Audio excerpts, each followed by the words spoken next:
Il y avait une pancarte tout à l'heure quand on rentre, ici c'est le chaudron. Quand je suis sorti, j'ai écrit ici c'est le potager, quoi. Moi j'ai l'impression que je suis venu aujourd'hui jouer sur l'hippodrome du pont de Pont-de-Vivo. En fait, il faut faire courir les chevaux sur le stadiodrome en ce moment. Jusqu'à minuit, c'est l'after-foot. Gilbert Brébois. Bonsoir à tous, l'after est là comme d'habitude tous les soirs en direct, l'after sur RMC, sur BFM Sport, sur rmcsport.fr, l'after, l'émission qui dit tout ce que le monde du football pense tout bas. Avec l'équipe du jeudi, Daniel Riolo. Daniel, bonsoir. Bonsoir les amis. Et Jérôme Rotten. Jérôme, bonsoir. Bonsoir à tous. Ça va les gars? Très bien. L'after avec des avis tranchés, mais ce soir des avis tranchés qui seront des avis tranchés sur l'after pour certains, vous allez voir, puisque depuis une semaine et depuis le match OM-PSG, il y a eu de nombreux débats dimanche, lundi, mardi. Hier soir, on n'en a pas parlé puisqu'on avait une petite heure de Coupe de la Ligue, et on a eu beaucoup de retours, notamment des supporters marseillais concernant notre traitement du match. Donc suite à tout cela, on voulait leur donner la parole ce soir. Ce sera le cas dans quelques instants, ce qui ne nous empêchera pas de parler de l'actu du jour, notamment de Marcelo Bielsa et de ce qui se passe en coulisses à Lille. Fred Herbel sera également avec nous tout à l'heure avec cette question: Harry Kane va-t-il remplacer Karim Benzema? Messieurs, le Real qui joue d'ailleurs en ce moment en Coupe du Roi. Je vous tiens informé de l'évolution du score dans quelques instants. After Story comme tous les soirs, sans match également. On va vous raconter ce soir l'enlèvement rocambolesque de Di Stefano, à l'époque grande star du foot mondial, un peu comme si aujourd'hui Messi était enlevé par un groupuscule révolutionnaire. Ouais, c'est un peu ça. C'était ça à l'époque. Ou Jérôme Roden par des supporters marseillais. T'imagines le truc?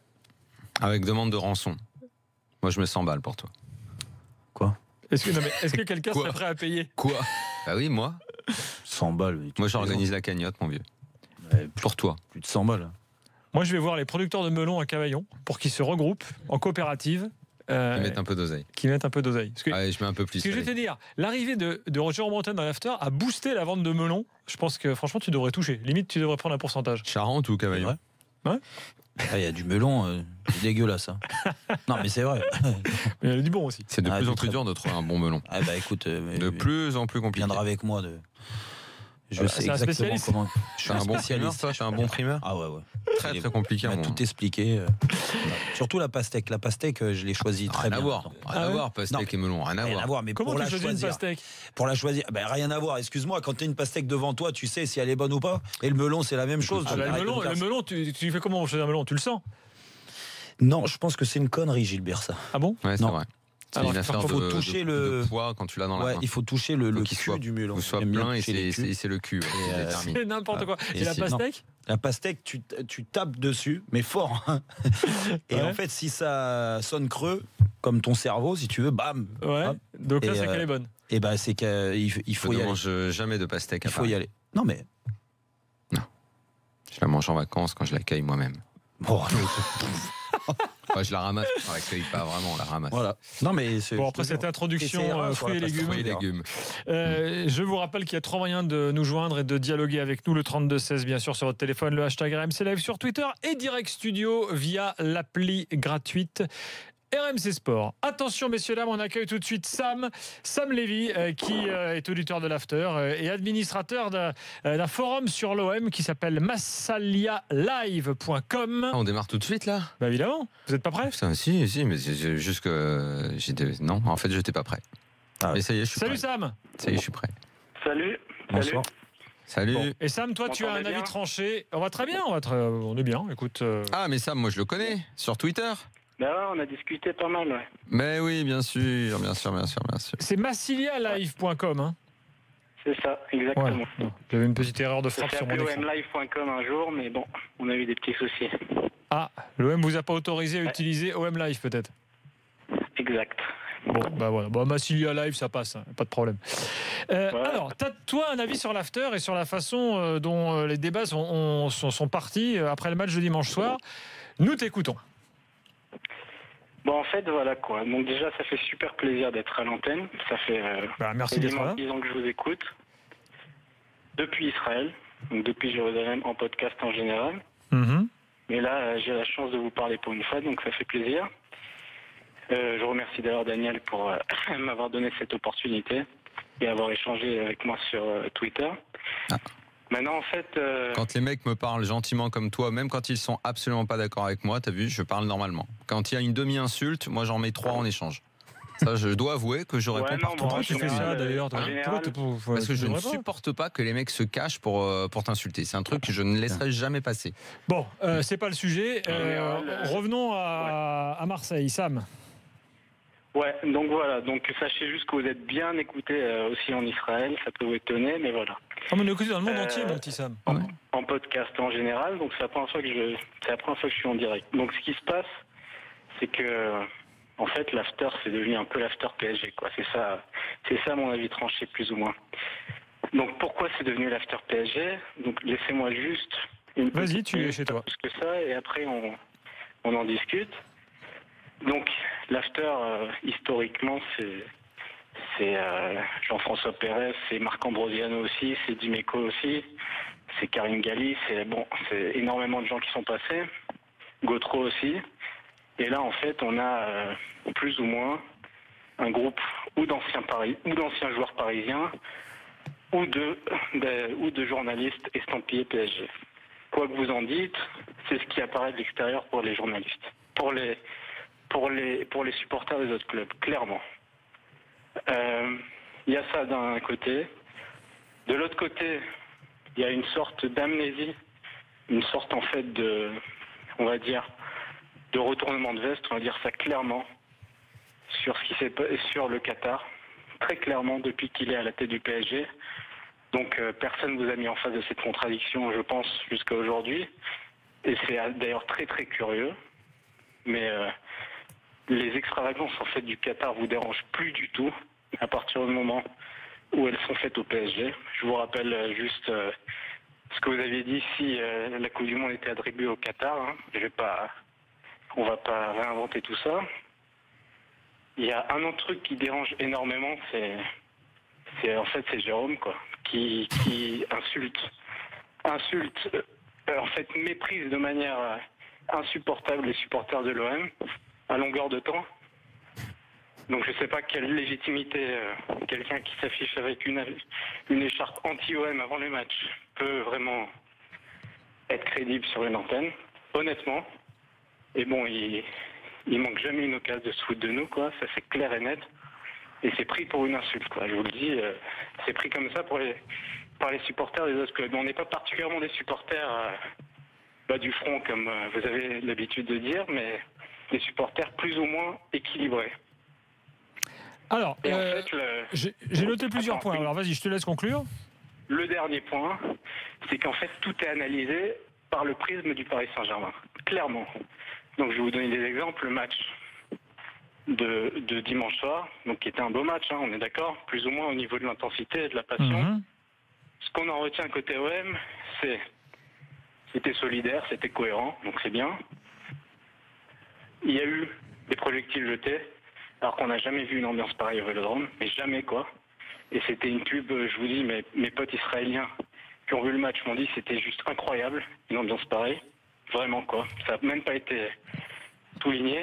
Et en fait, qu'est-ce qu'on voit?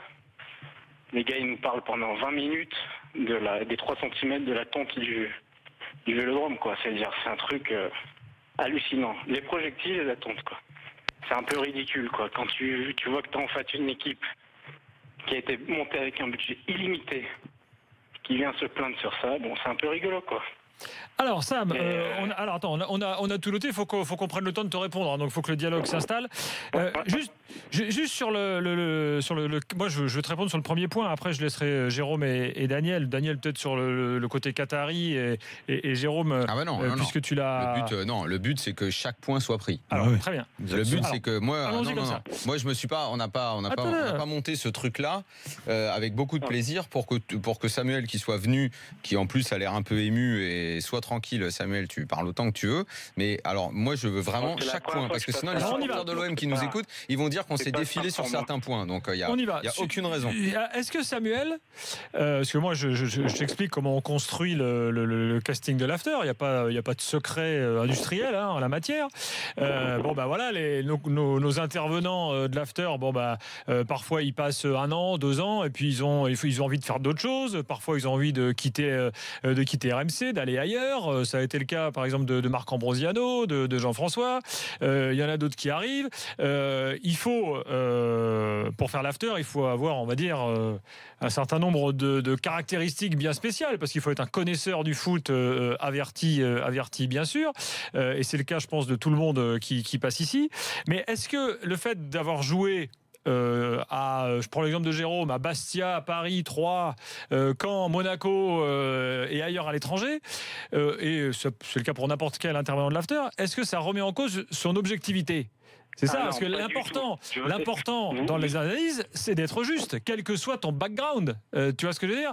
Moi, j'ai même souvent le problème inverse dans l'after, c'est que j'ai même des supporters souvent de clubs auxquels on identifie les intervenants, qui me disent ah ouais, lui, il est de chez nous, mais alors qu'est-ce qu'il est dur avec nous ? Souvent, on est même plus dur avec le club qu'on pense être son club. Vous voyez ce que je veux dire ? Donc les choses des fois peuvent s'inverser. On peut s'arrêter 2 secondes sur ce premier point. Donc j'ai dit ce que j'avais à dire. Tu peux y aller maintenant. Et Jérôme pourra le faire aussi.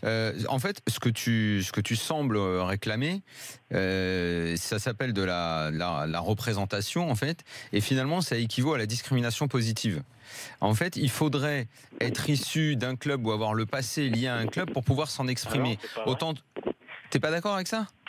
Non, moi, par exemple, je vous ai pas. Bah si, puisque tu parles de Jean-François, tu parles de Marc Ambrosiano. C'est Ducrot qui est estampillé PSG.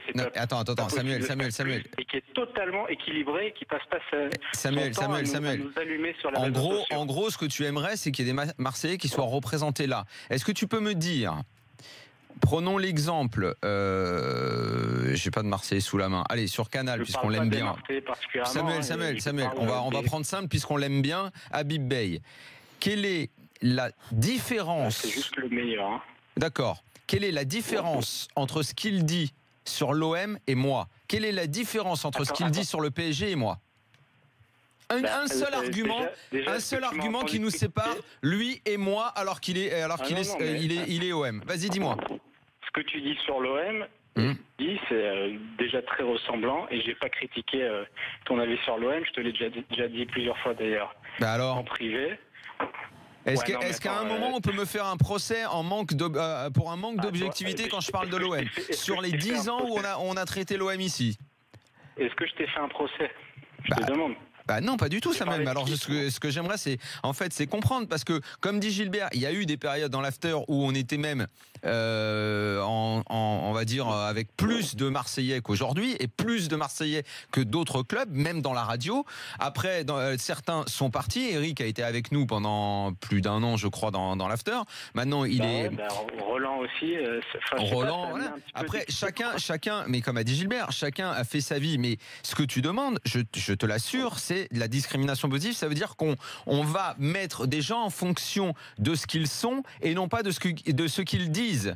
Quand, depuis le début de la saison, très régulièrement, parce qu'on sentait venir, même si tu n'appelles pas ça procès, on va dire reproche, quand très régulièrement, depuis le début de la saison, on donne la parole à Romain Canuti, est-ce que ça n'est qui dirige donc le Phocéen, est-ce que ce n'est pas preuve de la plus grande désouverture de l'after?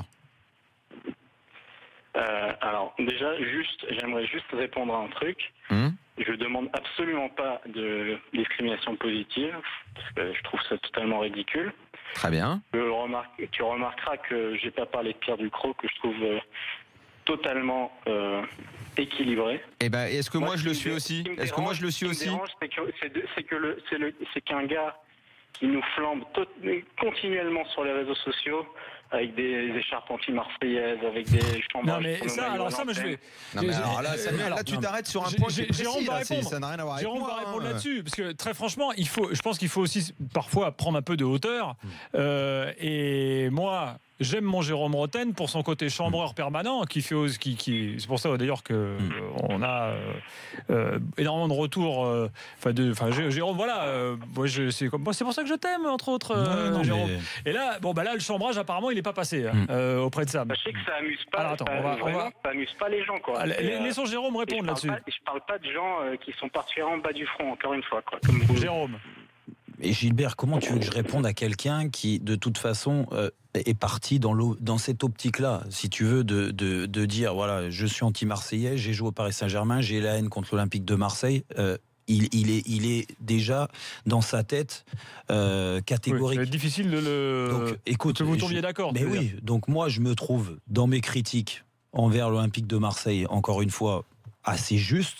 Voilà. Après, j'ai une conscience professionnelle. Ce que je veux dire, si je suis là, c'est pas pour mettre en avant le Paris Saint-Germain, et j'ai pas l'impression de mettre en avant le Paris Saint-Germain. Bien sûr que je suis né à Paris, que Paris est le club de mon cœur, je l'ai toujours dit, quand j'y ai joué, quand j'y ai signé, c'est pour ça que j'y ai signé. J'y ai passé 6 ans magnifiques au Paris Saint-Germain. Maintenant, je ne suis plus au Paris Saint-Germain, je ne travaille plus pour Paris Saint-Germain, je travaille ici. Et ici, j'analyse les matchs, je m'éclate à analyser les matchs. Après, oui, il y a eu cette écharpe, en effet, qui était du chambrage, comme je fais souvent, comme je fais sur tous les clubs, même sur le Paris Saint-Germain, ça m'est arrivé de chambrer, que j'ai mis ici même le maillot de l'Olympique de Marseille et que j'ai pris des insultes. Ah oui, là, tu t'es fait insulter par les Parisiens, là, exactement, du coup. Je me les suis mis à dos, qui n'ont pas compris. C'est vrai. Alors que j'ai toujours dit, je ne mettrai jamais ce maillot. Finalement, tu n'as plus d'amis, ni à Paris, ni à Marseille. Et voilà. Ce que je veux dire, c'est qu'il faut prendre aussi de la hauteur là-dessus et de se dire, voilà, c'est un match. Je ne travaillais pas ce soir-là. Et voilà, sympathique. Alors, qu'est-ce que j'ai pas entendu? Et en plus, il colle son fils là-dedans. Mon fils qui a 3 ans. Tu t'imagines? Mon fils, il est déjà anti-marseillais, quoi, tu vois. Et je suis tellement un malade que je lui dis, crache sur le maillot, parce que putain, celui-là, il faut pas le voir. Non, mais c'est quand même incroyable. Donc, qu'est-ce que tu veux que je réponde à ça? Dire, voilà, j'ai été critique, oui, et je le serai encore sur ce match-là, parce que j'attends plus, en effet. Samuel, il parle du classico, ouais, l'intensité, tout ça, oui, côté marseillais, mais ce match-là mérite plus d'intensité. Il y a moyen de faire mieux sur ce match des deux côtés, mais c'est tout. Après, avançons sur les points football, parce que ça, c'est le chambrage que tu assumes. Voilà. Et je l'assume, et je l'assumerai toujours. Alors voilà, donc on peut passer que ça ne plaise pas à Samuel, on peut l'entendre. On peut comprendre que Samuel, ça lui plaise pas, et que certains Marseillais. Jérôme l'assume, donc on peut passer aux autres points. Le deuxième point, c'est le point Qatar. Mais je vais quand même me permettre une parenthèse, puisqu'il y a des gens qui sont censés être journalistes. Tu vois, Samuel, nous on est journalistes. Et je te l'ai dit, je te mets au défi, et quiconque, de venir me parler d'un manque d'objectivité. En revanche, il y a un confrère qui s'appelle Alexandre Jacquin, qui travaille à la Provence. Non, Gilbert, attends, à partir du moment où il est sur Twitter, il parle, moi je vais pas m'empêcher de lui répondre, tu vois le mec. Il dit, on reconnaît bien la patte Riolo, dénigrer les Marseillais en 1, les inviter à réagir pour l'audience. Un conseil, le boycott. Et ben moi, Alexandre Jacquin, au lieu de raconter des conneries sur Twitter, moi je t'invite à venir ici. Prends ton courage à deux mains, fais le 32-16, t'as même pas besoin de faire le 32-16. Envoie-moi en privé ton numéro, on va t'appeler. Tu vois, nous on va te montrer ce que c'est que l'intelligence, tu vois, au lieu d'aller balancer sur Twitter des absurdités pareilles. Voilà. Évidemment, l'antenne est ouverte à tout le monde. Oui, elle est ouverte même à Alexandre Jacquin, tu vois. On va lui montrer ce que c'est qu'un vrai journaliste. Non, mais Alexandre Jacquin est journaliste comme nous. Visiblement non, puisque je l'invite. Non, puisqu'il dit qu'on le fait exprès pour l'audience. Moi, je tiens à la confraternité. Moi, j'y tiens pas quand le mec m'agresse, excuse-moi. C'est nous qui avons pris l'initiative de faire ce débat ce soir. Donc on est prêt à accueillir tout le monde. Mais lui, il pense que même une bonne initiative, parce qu'elle vient de Paris, parce que c'est chez ces mecs-là. Mais là, c'est caricatural. Donc, chez des mecs tordus comme lui, à partir du moment où ça sort de Paris, c'est de la merde. Et après, ces mecs-là, ils viennent nous dire qu'on n'est pas objectif, nous. C'est ça qui est grave. Alors, on va revenir sur Samuel, qui est un peu plus intelligent que lui. Alors, le Qatar. Le Qatar, ça a l'air d'être un sujet tendu pour toi, Samuel. J'ai l'impression, on a fait. On en a fait 1000 émissions là-dessus, Samuel. Ouais, j'aurais pas dit 1000. Samuel, non seulement on a fait les émissions là-dessus, mais en plus, moi-même, j'ai dit dans plein de papiers et ici à quel point j'avais plein de fois du mal à assumer beaucoup d'incohérences à ce sujet, que c'était très compliqué, que l'histoire du foot dans sa globalité montrait que parfois il valait mieux fermer les yeux sur ce qu'il y avait dans les coulisses du football, parce que sinon on arrêtait de le suivre. J'ai expliqué 1000 choses à ce sujet sur les différents actionnaires qui ont été à la tête de plein de clubs. Et alors, franchement, sans excuser pour rien des choses qu'on pourrait reprocher au Qatar, parce que même je vais même pas employer le conditionnel, qu'on peut si tu as envie, tu vois, je vais aller dans son sens, mais que ça vienne de l'OM, ça ce sera jamais possible. Quand on n'est pas capable d'avoir une once de critique par rapport aux années tapis. Ah non, c'est mais impossible. Bon, quoi. Tu nous ramènes toujours à tapis, c'est bon, il y a 20 ans, quoi. Il y a même plus que ça. Donc, mais exactement, mais tu sais, moi, comme je viens de te dire que sur le Qatar, et je le répète plein de fois, j'ai expliqué parfois beaucoup de malaise à ce sujet-là. Après, est-ce que, Samuel, toutes les fois où on va parler du PSG, on va dire, bon, alors qu'est-ce qu'on fait? On les élimine du championnat? À partir du moment où la loi française a autorisé cet investissement, à partir du moment où ils investissent dans plein de pans de l'économie française, à partir du moment où le PSG est en Ligue 1, que la LFP accepte que ce club y soit, malgré cet actionnaire qui vous fait gerber, qu'est-ce qu'on fait? Qu'est-ce que tu veux qu'on fasse? Tu veux qu'on n'en parle jamais? On bannisse ce club? On fasse comme s'il n'existe pas? Comment veux-tu faire? Qu'est-ce que tu veux faire? Et on va faire la même chose avec plein de clubs qui ont des actionnariats un petit peu troubles, ou qui ont mis des billes. Réponse de Sam là-dessus, et ensuite on conclura. Il n'y a pas de club qui tourne avec un État derrière, quoi. Je suis désolé. Mais qu'est-ce que ça peut faire? Ça fait quoi? Qu'est-ce que ça peut faire? Aujourd'hui, c'est un fait, Sam. Et ça fait partie du paysage. Qu'est-ce que tu veux qu'on y fasse, Samuel? Quand on me fait 20 minutes sur la taille de la pelouse au Vélodrome, alors qu'en face... Tu exagères un peu quand même. Tu rigoles, on en a à peine parlé 2 secondes. Non mais sérieux, alors juste c'est comme du stade, c'est comme les incidents. Attends, un mot là-dessus. Les incidents dans le stade. Mais un mot là-dessus, c'est pas un mot. Mais ça aurait été n'importe où. Mais j'en aurais parlé de la même façon. Pourquoi faire un procès? Pourquoi accuser comme ça? Parce que j'ai voulu en parler pour le Vélodrome. D'abord, j'en ai parlé le lendemain. Mais je l'aurais fait dans n'importe quel stade. Je l'ai toujours fait sur les excès en tribune. Il y a un truc sur lequel je voulais te répondre pour conclure aussi, Sam, c'est sur l'analyse par le prisme du PSG. Il s'avère qu'aujourd'hui, il se passe des choses au Paris Saint-Germain qui sont incontournables dans nos analyses. C'est-à-dire l'arrivée de grands joueurs, l'investissement massif, les résultats en Ligue des Champions, le fait que cette équipe domine aujourd'hui notre football. Donc... pendant plusieurs années, on a analysé le foot français par le prisme de Lyon. J'étais justement. Je peux faire une phrase quand tu me coupes, toi. Je suis un peu bouillant. Là. Je vois ça. On a analysé pendant longtemps le foot français par le prisme de Lyon. Avant, l'after n'existait pas. On l'analysait beaucoup par le prisme de l'OM. Quand c'était l'OM qui dominait et qu'on faisait des comparaisons. Les années Deschamps et tout, on parlait que de ça. Donc en fait, tout ça. Et quand il y a eu Bielsa, c'était encore. Tout ça en fait est conjoncturel. C'est-à-dire qu'aujourd'hui, le PSG est l'équipe qui est la plus flamboyante avec les grandes stars. Neymar. Je veux dire, quand Neymar arrive dans le championnat de France, c'est incontournable. C'est normal qu'on en parle. Donc l'analyse par le prisme du PSG, moi je veux bien l'entendre ça parce que c'est pas faux, mais c'est logique. C'est logique vu la position aujourd'hui dominante du Paris Saint-Germain dans le paysage. L'after a commencé un soir. Et c'est marrant parce que j'étais à Lyon donc lundi pour voir Genesio et on a un petit peu parlé. Il y avait longtemps que j'avais pas vu Olivier Blanc qui travaillait avec Jean-Michel Aulas, directeur de la communication de Lyon. Et je disais, tu te rends compte quand même, on a démarré un soir de Milan-Lyon, à quel point l'histoire de l'after est liée à l'OL. Donc c'était en 2006, 2007, 2008, jusqu'à ce qu'ils fassent leur demi contre le Bayern. On a fait des émissions à Lyon. On était tout le temps à Lyon. On parlait tout le temps de Lyon. C'était l'équipe phare de notre championnat. On parlait déjà énormément d'Aulas. Il y avait déjà eu des prises de bec avec Aulas à ce moment-là, comme il y en a aujourd'hui. Les plus vieux supporters lyonnais doivent se souvenir déjà de cette époque-là. C'est comme ça. Ça s'appelle l'actualité. Et nous, Samuel, on ne fait pas 4 pages sur l'absence de Ben Arfa dans le groupe.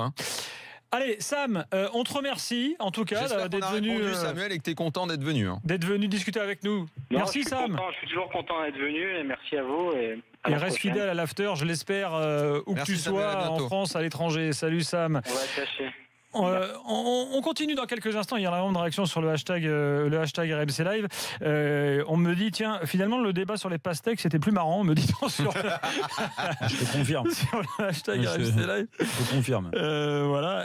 Mais non, mais ça vaut le coup quand même parfois de faire des mises au point, Jérôme. Ça fait aussi partie de notre rôle. On débat avec tout le monde. Donc, sûr, on vous attend pour le faire. Tous les deux la prochaine fois. Il y aura aussi Bielsa au programme dans quelques instants. 32-16, on vous attend. À tout de suite.